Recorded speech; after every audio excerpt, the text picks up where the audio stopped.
පින්නතනේ මෙතන සඳහන් කරනවා මේ කෝටි ලක්ෂයක් සක්වලේ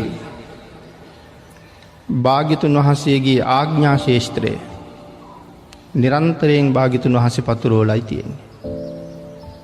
කෝටි ලක්ෂයක් සක්වලක ආඥා ශේෂ්ත්‍රයේ පතුරවලයි තියෙන්නේ කියලා සඳහන් කරන්නේ. ලෞතුරා බුදුරජාණන් වහන්සේ නමකගේ බුද්ධ රාජ්‍ය සක්වලවල් කෝටි ලක්ෂයකින් සමන්විත වෙනවා. එතකොට සක්වලක් කියලා කියන්නේ මොකක්ද? පින්නතනේ සක්වලක් කියලා කියන්නේ ලෝක 31කට බ්‍රහ්ම ලෝක 20ක් තියෙනවා. රූප සහිත බ්‍රහ්ම ලෝක 16ක්, අරූපතල 4ක්, දිව්‍ය ලෝක 6ක් තියෙනවා. එතකොට 26යි. අපායවල 4ක් තියෙනවා. සතර අපාය හැටියට. මනුස්ස ලෝක 1ක් තියෙනවා. එතකොට ලෝක 31යි. මේ ලෝක 31ට කියනවා එක සක්වලක් කියලා. එක සක්වලකට එක ඉරක් පායනවා. එක හඳක් පායනවා. එහෙමනම් බුදුරජාණන් වහන්සේගේ ආඥා ශේෂ්ත්‍රය නැත්නම් බුද්ධ රාජ්‍ය සක්වලවල් කෝටි ලක්ෂයක්. මේ සක්වලවල් කෝටි ලක්ෂය ඇතුලේ තවත් ලෝක තියෙනවා. මොනවද තවත් තියෙන ලෝක?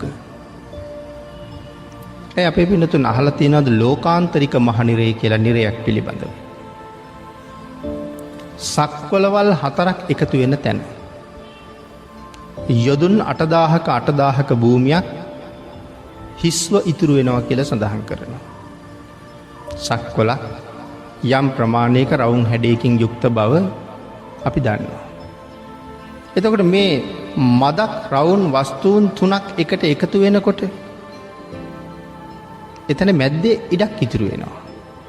ආන්ගේ ඉතුරු වෙන ඉඩ ප්‍රමාණය තමයි යොදුන් 8000ක භූමියක් කියලා කියන්නේ.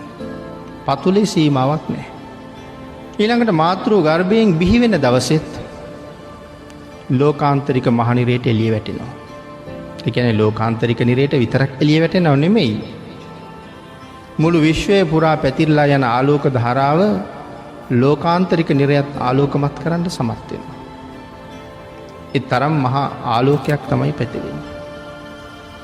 ලෞතර බුද්ධ රාජ්‍ය ලැබෙන දවසක් මංගල ධර්ම දේශනාව සිදු කරන මොහොතක් ලෝකාන්තරික නිරයට එළිය වැටෙන අවස්ථාවල්. එහෙනම් මේ සඳහන් කළේ මේ සක්වලවල් කෝටි ලක්ෂයක් ගැන කතා කරනකොට මේ සක්වලවල් අතරත් තවත් ලෝක තියෙනවා. අපි කතා නොකරන ලෝක ගැනයි මම මේ සඳහන් කළේ.